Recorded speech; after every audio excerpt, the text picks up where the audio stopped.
Quando a gente pensa no Antigo Egito, o que costuma vir à mente? Provavelmente as imensas pirâmides de Gizé, ou então os famosos rituais de mumificação dos faraós. Mas o que pouca gente sabe é que o Egito dos tempos antigos guarda mistérios e histórias ainda mais surpreendentes do que essas imagens clássicas. A verdade é que essa civilização milenar vai muito além das pirâmides de Gizé. Seu legado está repleto de mitos enigmáticos, práticas extremamente curiosas e ideias tão avançadas para a época que até hoje despertam fascínio e curiosidade dos historiadores, arqueólogos e do público em geral. No vídeo de hoje, eu vou te mostrar 5 verdades surpreendentes sobre o Antigo Egito, que quase ninguém conhece, e nenhuma delas está relacionada com as pirâmides. E a primeira delas é um mito extremamente intrigante, é o julgamento dos mortos no além-vida do Antigo Egito. De acordo com a mitologia egípcia, a morte não era o fim, era apenas o começo de uma nova jornada. Logo após falecer, o espírito do morto passava por um julgamento presidido pelo deus Osíris, que era o deus da vida após a morte, acompanhado por nada menos do que 42 divindades. Nesse julgamento, o coração do falecido era colocado em uma balança e pesado contra a pena de Maat, que era um símbolo da verdade, da justiça e da ordem universal. Se o coração fosse mais leve do que essa pena, significava que a pessoa havia vivido de forma justa e poderia então entrar no reino de Osíris. Mas se o coração fosse mais pesado do que a pena, o falecido recebia um grande castigo. O coração seria devorado por Amit, uma criatura aterrorizante com corpo de leão, traseiro de hipopótamo e cabeça de crocodilo, representando alguns dos animais que mais fazia parte do cotidiano dos antigos egípcios. Esse ritual está descrito com detalhes em uma das fontes e um dos documentos textuais mais fascinantes do Antigo Egito, que é o famoso Livro dos Mortos, um conjunto de instruções funerárias inscritas em papiro, que ajudava os mortos a navegar pelo submundo. Embora esse texto ele seja datado por volta de 1550 a.C., os pesquisadores atualmente encontraram algumas versões mais antigas, que essa ideia da vida após a morte, essa ideia do julgamento, já estava presente no Reino Antigo, pelo menos por volta de 2400 anos a.C., nos chamados textos das pirâmides, e mais tarde nos textos dos sarcófagos durante o Reino Médio, até finalmente chegar no Livro dos Mortos durante o Reino Novo. Ou seja, essa visão de vida após a morte entre os egípcios acabou atravessando os séculos e acabou moldando profundamente a espiritualidade e a mentalidade egípcia. Opa, tranquilo? Meu nome é Alan Kamura e seja muito bem-vindo aqui no canal. Antes da gente continuar, eu peço por favor que você deixe o seu like, se inscreva no canal, porque dessa maneira você vai me ajudar muito a continuar produzindo conteúdo aqui para o YouTube. Sem falar que dessa maneira você também vai ter acesso a tudo que eu for compartilhar aqui com você todas as semanas, tranquilo? A segunda verdade sobre o Egito Antigo também é algo bem profundo. Quando pensamos no Antigo Egito, é impossível não lembrar do Rio Nilo. Mas o que talvez você não saiba é que o Rio Nilo era muito mais do que um simples rio para os egípcios. Ele era uma verdadeira força vital, quase que uma entidade sagrada, que moldava todos os aspectos da vida no Antigo Egito. Para começar, o Nilo foi o grande responsável por tornar possível a agricultura em uma região que de outra maneira seria completamente inóspita. Todos os anos, suas cheias cobriam as margens em uma camada fértil de lodo, transformando o deserto em solo produtivo. Essa fertilidade garantiu colheitas abundantes e sustentou uma população cada vez maior. O rio Nilo era também uma fonte essencial de peixes e outros animais que viviam ou se aproximavam de suas margens para beber água.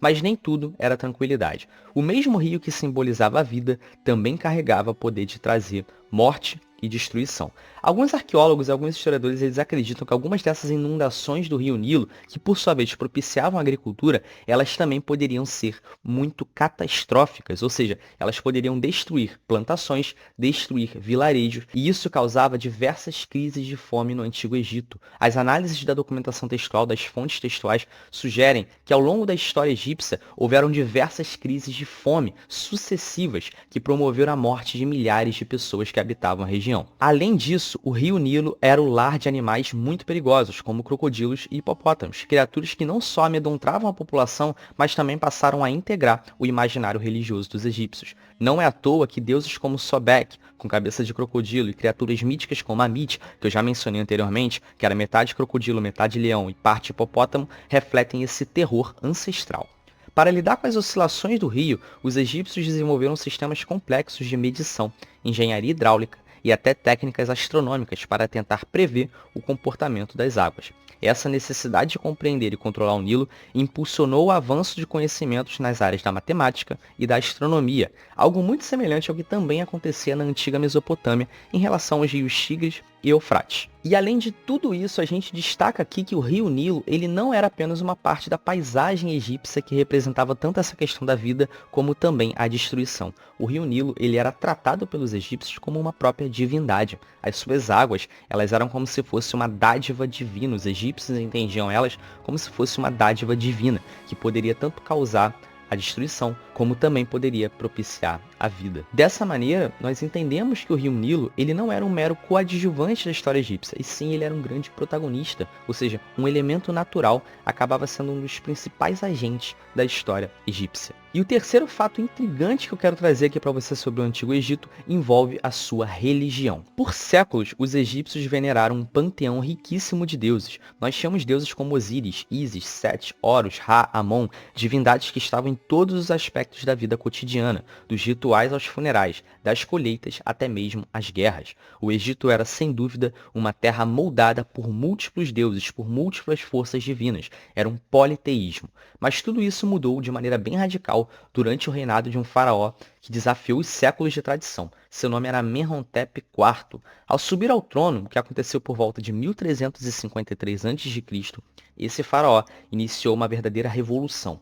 Em vez de seguir os passos dos seus antepassados, dos seus antecessores, e manter o culto politeísta aos deuses tradicionais, ele declarou que apenas um deus deveria ser cultuado, Atom, o disco solar. E ele foi tão longe nessa mudança que até mudou o seu próprio nome. Ele passou a se chamar Akhenaton, que significa o servo de Atom. Isso mesmo, o Egito Antigo, conhecido pelo seu politeísmo milenar, passou a viver sob uma forma quase monoteísta, imposta pela própria política, pelo próprio faraó. Todos os deuses foram banidos dos templos oficiais. Os sacerdotes de Amon foram silenciados. Amon, na época, era um dos deuses mais importantes antes da ascensão de Akhenaton. E o culto a Atom tornou-se obrigatório, pelo menos nas regiões sob o controle direto do governo.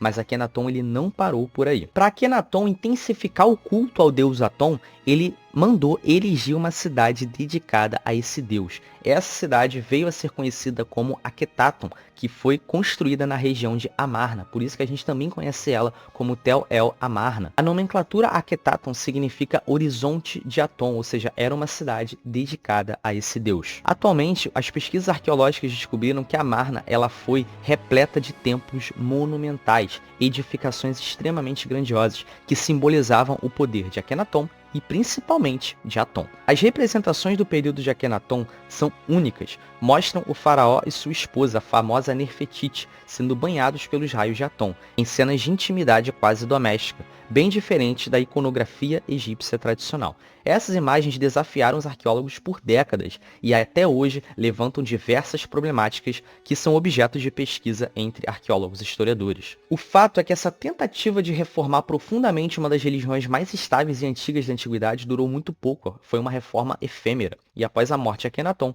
os antigos deuses voltaram com força total, mas por um breve momento durante seu governo, no coração do Egito, apenas um deus foi praticamente cultuado, que foi Atom, enquanto os outros deuses, as outras divindades, haviam sido proscritas. A quarta verdade que eu vou trazer aqui para você sobre o Antigo Egito, ela acaba desmistificando uma ideia que a gente acaba construindo acerca dessa civilização. Quando a gente está estudando o Antigo Egito na escola, quando a gente tenta vislumbrar a antiguidade egípcia, a gente acaba associando essa sociedade, associando essa civilização a um isolamento, ou seja, a gente concebe, né, que os antigos egípcios eles viviam isolados em si mesmos, só que na verdade isso é um mito. E esse fato que eu vou trazer aqui para você, ele vai justamente quebrar essa concepção. A gente vai entender que os antigos egípcios, eles estavam imersos em uma extensa rede de conectividade política, conectividade cultural e comercial, tanto em relação à África quanto em relação à Ásia e também em relação ao Mediterrâneo. Muito antes da fundação de Alexandria, que só veio surgir no quarto século a.C.,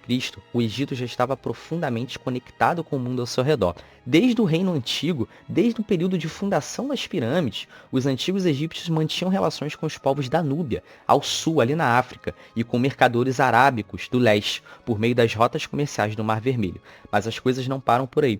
Durante o Reino Médio e principalmente principalmente no Reino Novo, essas conexões elas se amplificam, elas se expandem de maneira impressionante. O Egito estabelece acordos diplomáticos com a Babilônia, com a Síria e até com os primeiros gregos, com os povos cretenses e depois com os micênicos. E isso não é mera especulação, as próprias pesquisas arqueológicas já comprovaram isso. Na cidade de Tel el-Daba, por exemplo, foram encontrados afrescos com um estilo nitidamente cretense, algo totalmente inesperado para uma cidade egípcia. E mais, representações egípcias mostram figuras cretenses participando ativamente da vida naquela região, indicando que essas interações eram muito mais do que simples contatos esporádicos. Durante o chamado período tardio egípcio, essas conexões elas acabam se amplificando ainda mais, se fortalecendo ainda mais. Cada vez mais povos estrangeiros eles migram para o Egito e, por sua vez, tanto os egípcios quanto os artefatos produzidos pelos egípcios acabam alcançando diversas regiões estrangeiras,